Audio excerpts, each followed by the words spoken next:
warahmatullahi wabarakatuh.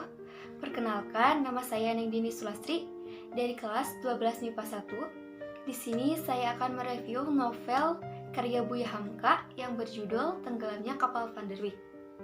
Di sini saya akan menjelaskan poin-poin pentingnya, yaitu yang pertama identitas novel, yang kedua sinopsis, unsur intrinsik dan unsur ekstrinsik, kelebihan dan juga kekurangan novel yang akan kita review.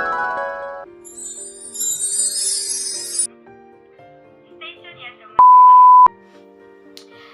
Identitas buku, judul buku Tenggelamnya Kapal Van der Wijk, penulis Buya Hamka, diterbitkan oleh Bulan Bintang, tahun terbit Rabius Tsani, April 2008. Tebal buku 236 halaman dan kategori novel sastra.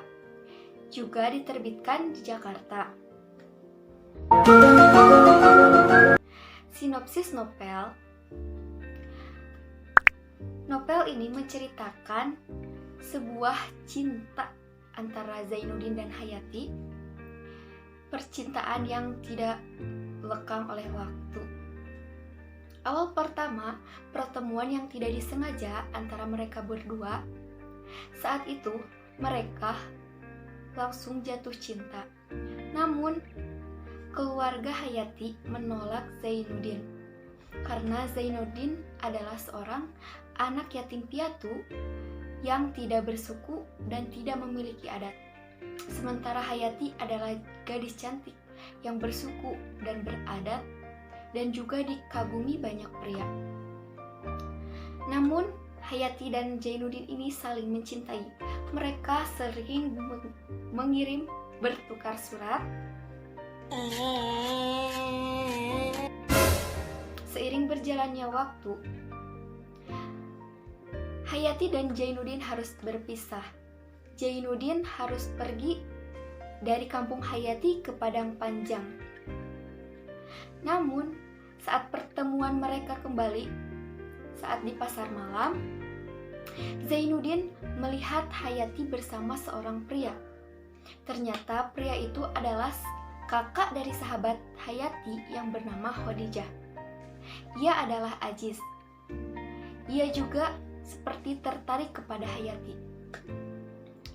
Aziz melamar Hayati dan Zainuddin juga melamar Hayati, tetapi lamaran Zainuddin ditolak oleh keluarga Hayati dan memilih Aziz untuk menjadi suami Hayati. Zainuddin di sana sakit-sakitan. Ia seperti sakit jiwa, selalu memanggil-manggil nama Hayati. Saat Hayati menjenguknya, Zainuddin langsung bangkit kembali dan ia pergi merantau ke Batavia, meneruskan karya-karyanya, menulis novel, hikayat, dan sebagainya. Di sana ia berkarir dan menjadi seorang pria yang kaya. Di sisi lain, pernikahan Hayati dan Aziz tidak berjalan lancar. Karena sebenarnya tanpa diketahui Hayati dan keluarganya, Aziz ini adalah pemuda yang sangat tidak baik. Ia sering berjudi, bermain wanita, dan lain-lain. Seiring berjalannya waktu, Aziz mengalami kebangkrutan. Ia selalu dibantu oleh Zainuddin. Namun, Aziz sangat merasa malu karena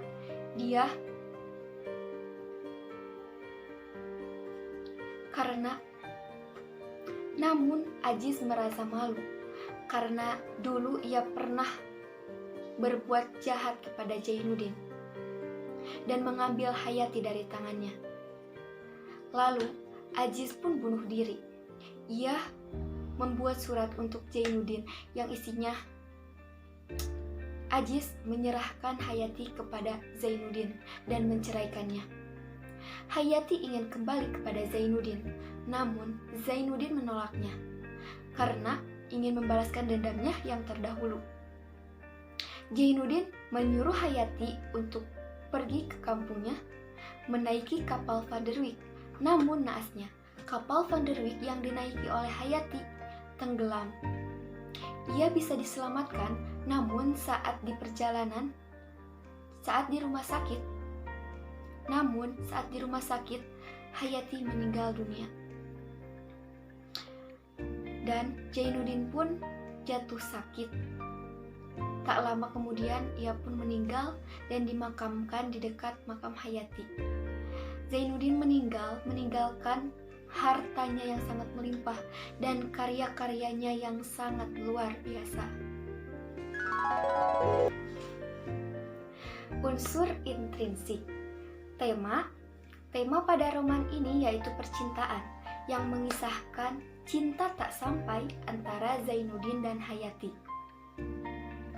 Tokoh yang ada dalam cerita novel Tenggelamnya Kapal Van der Wijk ini yaitu Zainuddin, Hayati, Bang Muluk, Ajis, Hadijah, Mak Base, Datuk Garang, dan yang lainnya.